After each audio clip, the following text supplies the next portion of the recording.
This episode offers psychosocial education designed to inspire and motivate our listeners. The information provided does not constitute a therapeutic relationship nor a substitute for professional mental health care. If you are experiencing a mental health crisis, call 911, go to your nearest emergency room, or for listeners in the United States, text 988 for the National Suicide and Crisis Lifeline. Warning, this episode contains brain food that will lead to improved emotional and social intelligence.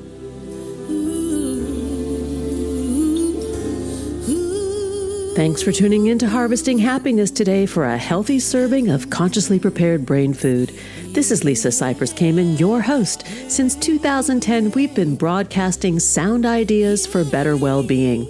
Each week, we spotlight diverse thinkers and doers who are contemporary trendsetters and change agents, devoting their lives to creating a better world. I invite you to listen and change how you think about human happiness.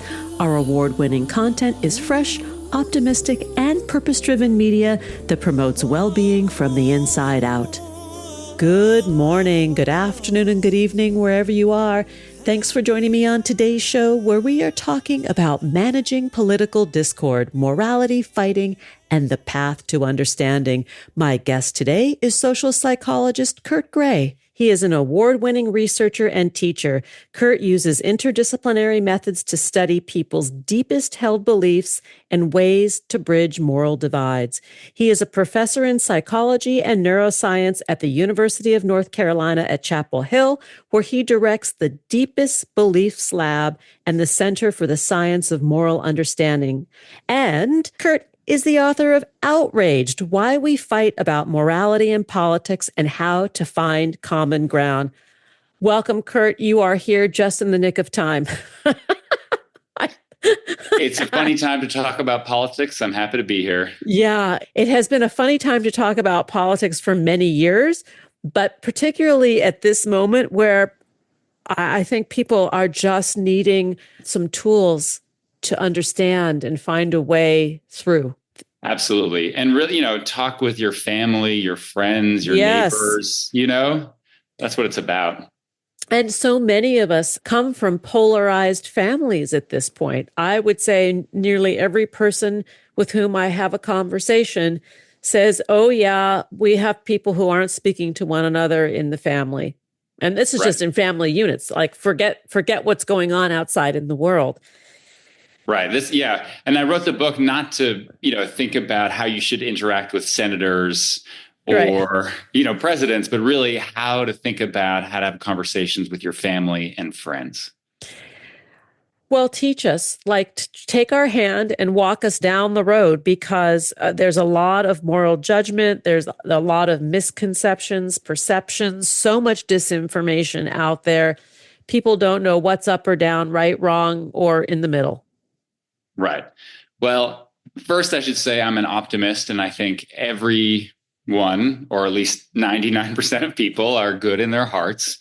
And, I kick off the book with this idea of we have a preconceived notion that the other side is trying to destroy America, trying to destroy us. I call it the destruction narrative.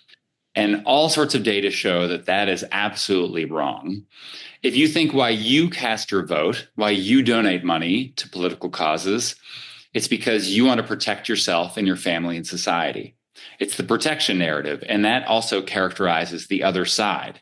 They're trying to protect themselves and their family. And really what, I'm focused on is understanding why we're so focused on protection and who we're trying to protect. And the debates we have are debates about who most deserves protection. Oof. And what are we trying to protect from, right? Is there really something out there that's after us? I mean, because fear has been so weaponized in the past several years. Exactly. And the reason that fear is such a powerful motivator, and I think lots of kind of bad actors have known this for a long time, but I think we haven't known about it kind of, personally, like the good guys, us folks on the podcast haven't known about it as long. It's because we kind of misunderstand human nature a little bit. So, if I ask people, are we apex predators? People be like, yeah, I learned that in school. We go to museums and we've got those spears and we're killing mammoths. And then I think, have we always been apex predators? And the answer is usually like, yeah, look, in the time of mammoth. But we evolved long before then. And it turns out all this evidence from anthropology shows that we were more prey than predator for a long time. Our children got eaten by saber-toothed cats and picked up by big eagle. I mean, it was a tough time to be alive. And this is hardwired in our brains, right? We're scanning for threats. Yes. The example I love is, your kids are playing outside. There's a white panel van that drives up and down the street slowly. Right? I know this scenario because my mother told me about that. Uh-huh. And puppies and candy. Exactly. But really, the most likely scenario, it's like a lost locksmith or some painters, But you think automatically kidnappers, and it's totally statistically not true, but that's how our minds work. We're always afraid that someone is going to be evil and someone's trying to hurt us. That's how our minds work. And I agree with you that most people want the same things for their country and their family. I 500% agree with that. It's the information that is leveraged or used to polarize and separate and execute the agenda that may not actually even be doing that. You're exactly right. Exactly right. And if you look at folks on the left and right, we're actually not that divided on so many policy issues. Immigration, abortion, taxes. It's kind of startling at how much we actually agree on these issues. But then, as you say, right, folks try to motivate their base, cable news, social media, and make us think that we're more divided than we are. And so part of having better conversations and relationships is just knowing that the conflict entrepreneurs out there, that's Amanda Ripley's term. I really like it. Conflict entrepreneurs. I love that. Have not heard that one. It's great, right? So they're the folks who are trying to get us angry to click and scroll and donate. But for the most part, right, this stat from More in Kamen, an organization, shows that 65% of Americans are part of something called the exhausted majority. Most of us are just so tired. I love that. Like, oh, yeah. Yeah, right? So tired. Yeah. Yeah, it's a perfect phrase. And I feel that way. Like, can we just stop yelling and kind of get along with our friends and family so that we can kind of, put the country on the right track? That's most people. And so we need to kind of not listen to the narrative put on social media by these conflict entrepreneurs. Well, and that is really the issue, is you have so much of this media is truly disinformation, right? It's not even being manufactured in this country. It's being manufactured, it's outsourced to other countries, and it's infiltrating the social media cycles and even a lot of the news, right? Not all of the news is delivering fact. Right. I was just talking to a colleague and they said that, they posted something on X and they realized that someone was just kind of flaming them. And they got interested and they looked at this account and it turns out it was just a conflict bot.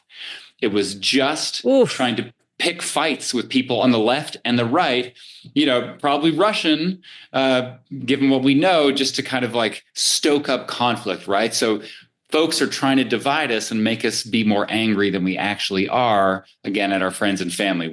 Most of us want to connect. We want to connect. And yet sometimes we will get articles. Like I have a family member who's very fond of sending me articles that 99.9% of the time, it's not real. I mean, it's like I can go down the rabbit hole and fact check and find out where it emanated. And I'm like, if you send me stuff like this, I'm going to tear it apart because I'm going to do the research on it. And I think you need to do the research on it because it has inflamed your belief system and made you miserable. Well, here's the funny thing about our mind, and I've got a lot of research on this, right? It's like when we think about our own side, we think it's all about the facts, right? And if I'm going to argue with someone on the other side, then I'm going to leverage those facts. But that's not how we evolve. That's not how we think. I try to teach students statistics in my class. It's really hard. It takes a long time. It's fun though. Statistics are so much fun. It is good. But think of the last maybe argument you had with someone on the other side, and, you're throwing facts at each other. And then was there just one fact that they threw at you and you thought, oh, you know what? That's a great fact. I guess I'll give up my belief on abortion or immigration. Never. Right? People never change their minds. And so no. If we approach these conversations with this idea that we're going to convince someone with these facts, we've already lost the conversation. Point well taken. So what do you do? Like, what do we do when somebody sends us stuff that is clearly inaccurate and in fact designed to be destructive and to stir up trouble? What do you do? Say thank you? Well, first I would move the conversation off social media. Right. Oh, never on social media, because that's what's desired, is to have the response, which then propagates. Right. Yeah. Or not even over email. I would pick up the phone, because studies show that phone or Zoom calls, much less hostility, because you're actually having a back and forth conversation. So I think you pick up the phone and say, look, let's move this conversation beyond the talking points that we know we're getting fed from other people. Right. I want to make this personal. I want to make this about you and me. And so my work shows that telling stories is powerful. And so you could say, I would love for you, if you don't mind, to tell me your personal story of something in your past or your childhood that really led you to think that this position, was the best one for America and for protecting yourself. I would, I'd just love to hear it. Love that. Storytelling.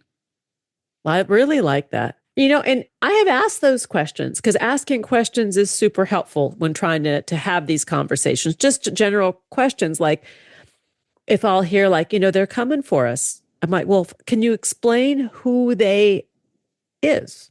Like, who is the they? Is it like what? Even deeper though, yeah. Right? So I feel like sometimes those questions are, when they're about particular talking points, there can be a way of, are you trying to gotcha? Are you trying to really, show that this thing is not true? I mean, the questions that I think are really important are the kind of the curiosity questions. I don't know what time we're at, but I have a story of taking an Uber ride with a Christian nationalist. Ooh. So tell me. Yeah, we have time for that, and then we'll take the break. Let's do it. So let's do it. I get in the car. He asks what I do. I say I'm a professor. He asks what I study. I tell him morality and politics. And, he basically says, hold my beer. Here's what I believe about morality and politics. I'm a Christian nationalist, but not the typical kind. And because I study these things, because I'm curious about human behavior, I said, oh, interesting. I've never met a Christian nationalist, let alone an atypical one. And so I'd love for you to tell me what that means to you. Right. So this is, not an issue, just not a gotcha, just let me know. Right.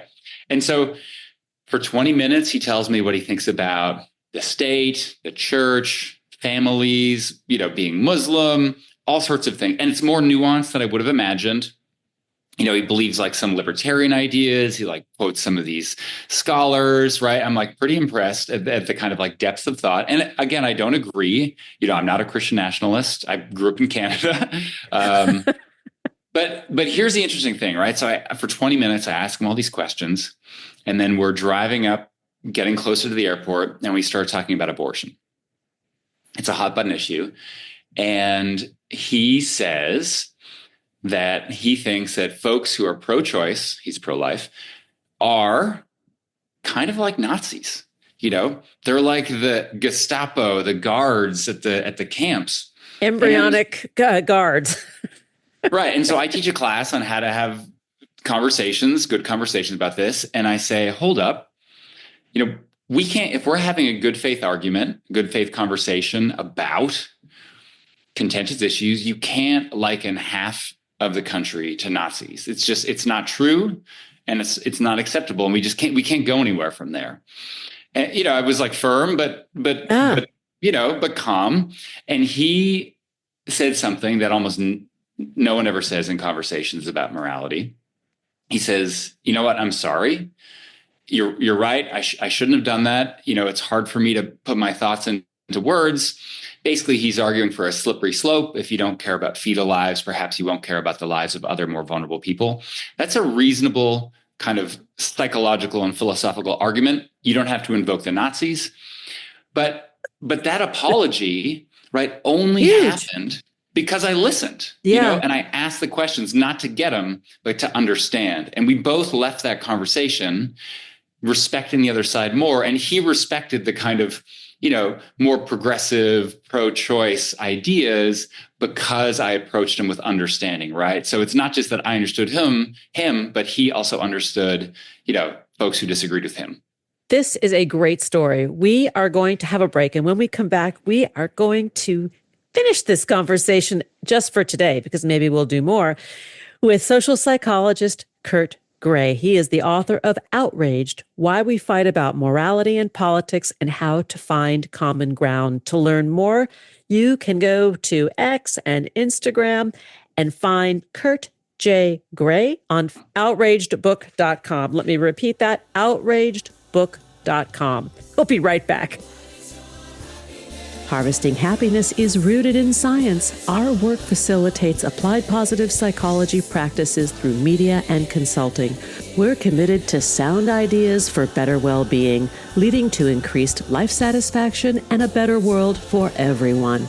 We're not into pseudoscience or quick fixes. We're focused on common sense backed by rigorous research. Healthy critical thinking is the foundation for our discussions. We encourage you to challenge preconceptions and explore ideas with a curiously discerning mind. Collaboration with our guests is united by an inclusive vision to boost resilience, critical thinking, communication, and problem solving through civilized discourse and pleasurable relational engagement for everyone. Each day, we have the intellectual freedom to be happy or the liberty to be miserable, regardless of external circumstances. If you or someone you know is struggling with mental health, please seek support because good psychological health is vital to the achievement of a healthy and satisfying life. Visit harvestinghappiness.com for psychosocial and educational services that boost emotional and social intelligence. And we're back, continuing the conversation with social psychologist Kurt Gray. We're talking about managing political discord, morality fighting, and the path to understanding. Let's rejoin the conversation. So, Kurt, let's go back to the driver as you're going to the airport, having this conversation about pro-life, pro-choice, and the civil discord that you had with this man. I think it's brilliant and really does show us that it's possible. Right. And, because I've been studying this for a while, I avoided some of the traps that frequently pop up, right? Like I wasn't trying to convince him. I listened, so I didn't immediately say, yeah, but what about, And I took the time to kind of understand and help him feel heard. And it can be hard to get to that situation where you're willing to listen to someone's story and tell your own. And so there's a few kind of tips that I have that could help readers or listeners kind of better do this in their own lives. Please share with us. We all need this. Even those of us who, study this and have many podcast interviews about it. It's like over and over again, we need to be reminded how to engage in this way. Right. And it's not intuitive. And often that's because, going back to what we were talking about before, we're hardwired to be worried and threatened. And maybe we're not being chased by saber-toothed cats anymore. But just having these conversations with a political opponent, even that word opponent, right? Just having conversations with someone who you disagree with seems threatening and you're worried they're going to attack you, Yep. So give us the tips. Great. So they spell out, because, acronyms are useful. Very. CIV, civ, the beginning of more civil conversations. And C is connect, I is invite, and V is validate. And then after these tips, that's when you go to kind of more personal storytelling, right? But you really need these in advance to feel comfortable enough to kind of talk about political discord. All right, so connect. Before you talk to someone about politics, right, there's this tendency, you see someone has on a certain hat or shirt, right? There's a bumper sticker and you just want to launch right into it. Flags. Exactly. Or how did you vote for? How could you? And so the connect is really to connect with someone as a human being first. We're so much more than our politics, right? Politics tends to flatten us into two dimensions, but we are people who like music or food or have families or like vacations or pets. Like it doesn't matter if you're liberal or conservative, everyone, cares about their pet or wants to get away from the grind, Yeah. And so this connecting is about just seeing someone as a human being. And the secret for that is, again, asking questions. Because when we think of someone who's good in conversation, we think of someone who talks a lot. But when we think of someone who is actually a joy to speak with, that's someone who asks us questions. And the funny thing is, and this is backed up by science, the questions that we like to answer are deeper than we think. So, right? Because we want to be seen. We want to, hey, that weather, pretty crazy. How about that sports team, right? I mean, that's not a fun conversation, No, but we do crave more than that as we humans. do, right? Yes. We want to have meaning, right? And meaningful dialogue. And so there's questions, there's a whole list of them. Fast friends is this like psychological experiment where you get two strangers together and after half an hour, they're fast friends. And the questions that they ask each other are what make them fast friends. And they're questions like, when's the last time you cried? How do you think you're going to die? Is this article? There was an article in the New York Times maybe 10 years ago about like the top 100 questions to ask in conversation. Oh, great. Yeah. And is that maybe it's similar to that or different, but yes, like provocative questions in a good way, not a negative way. One of the best questions that I've heard of for icebreakers, and I really love this, is, tell me about your name. Oh. And because it's personal, right? And sometimes it's a grandparent, like my grandfather was named Kurt, right? And so here's an opportunity to tell people that. You talk about history and who you are, and it's kind of validating. I like that question a lot. But you can ask whatever, right? Ask a question, connect. And then once you've connected with someone as a human being, a fellow person, you invite them. And there's a good way to do this. When I say invite, people are like, yeah, I invite all the time. But I don't think they do it quite right? You need to have this motivation to understand, again, not to win.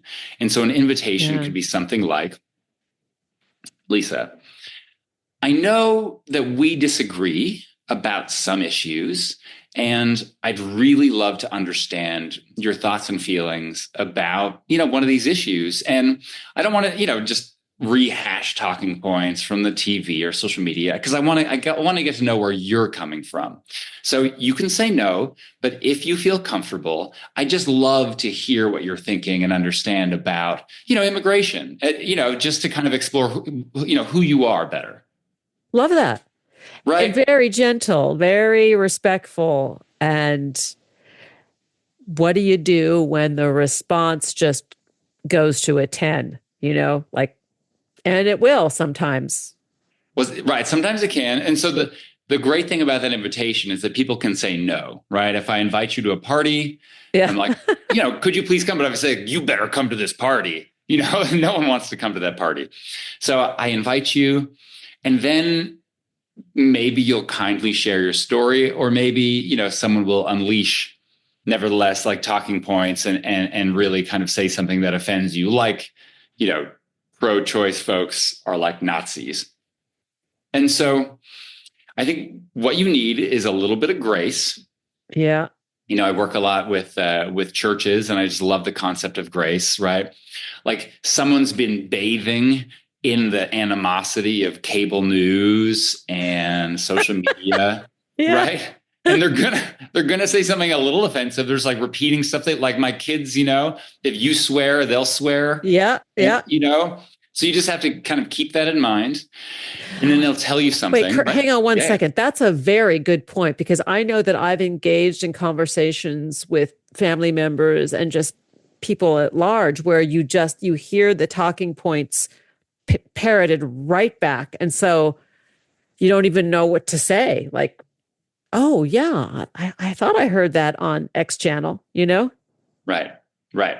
So you can make it personal, right? You say, I've heard those thoughts before, on the news, but I would really love to get, where you're coming from. And we all have personal experiences that are related to this. And so I just love to get like your feelings, and like your history and background about this, and make it about them. People love talking about themselves. Yeah, agree.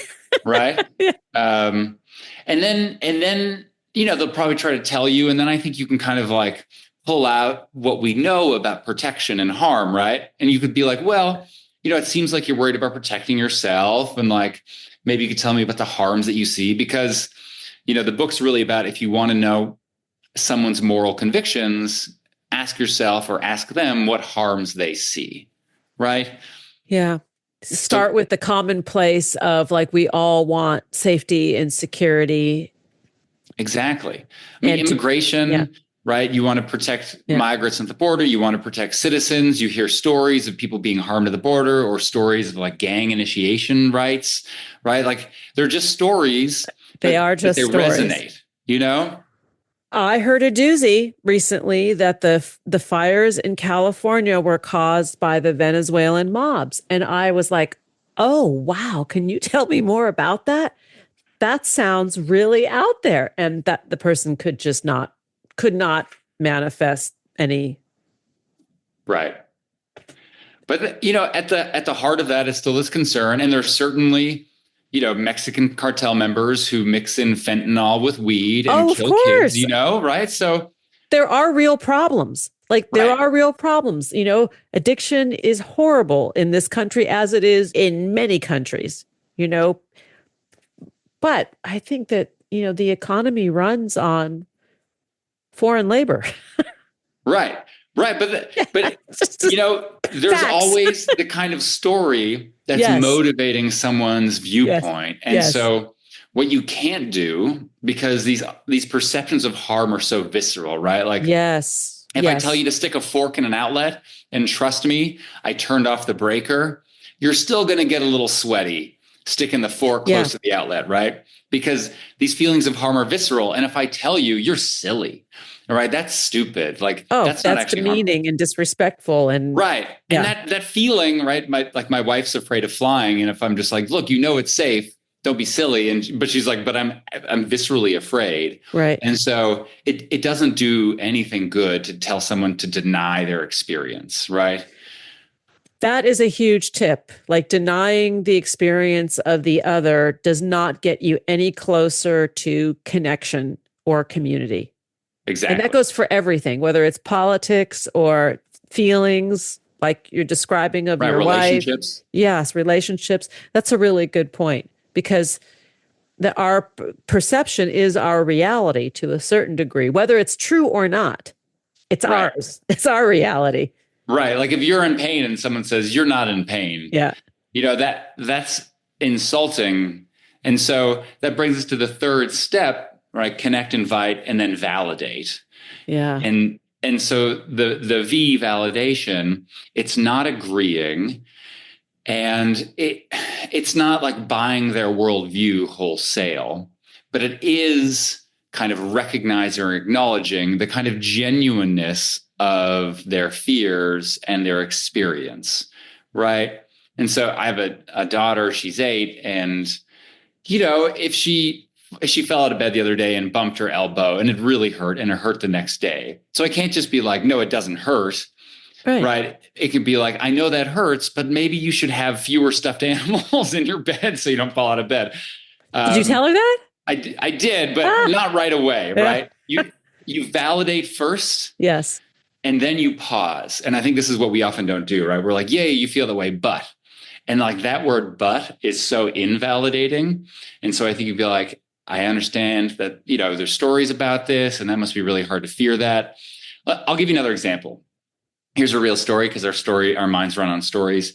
So I was talking with some lawyers in Texas, and they're working on immigration policy, trying to create more open borders. And so one folks who are kind of opposed to that are ranchers along the border.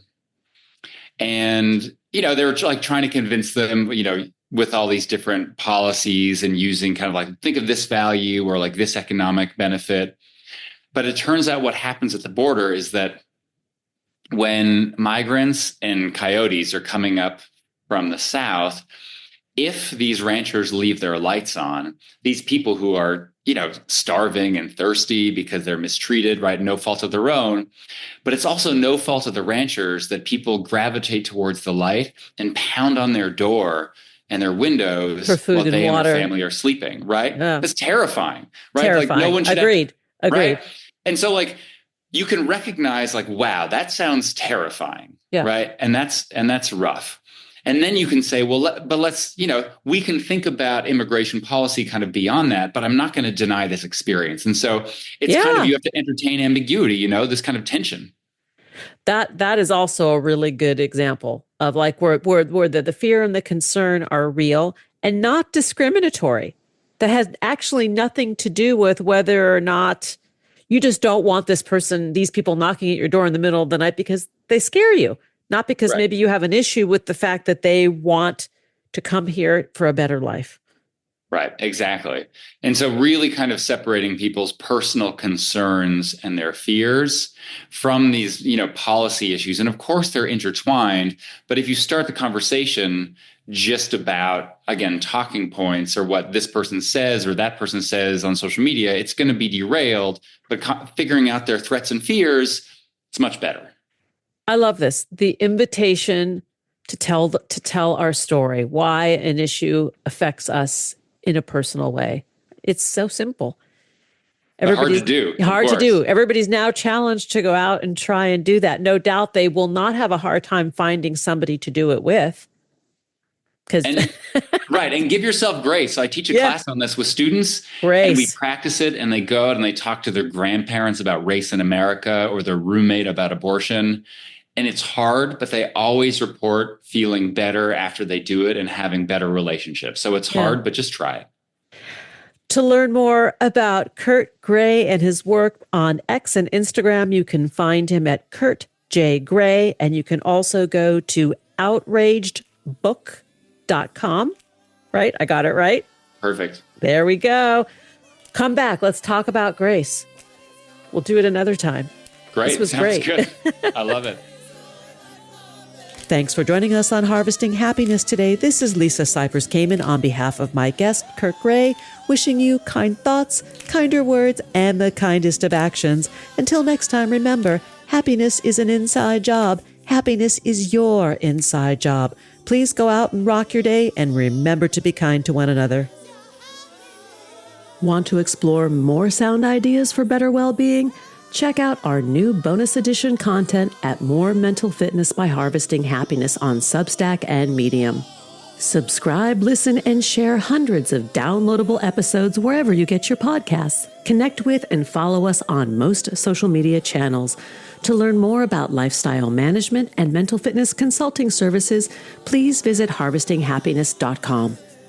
Harvesting Happiness and More Mental Fitness are produced by Lisa Cypers Kamen, Andrea Mengele, Robin Boyd, Andrea Daly, and the excellent team at Podfly Productions, including Eric Begay, Kimberly Beck, and Alec Guess, in collaboration with TogiNet Radio, KBUU, RadioMalibu.net, and is available on PRX, the Public Radio Exchange.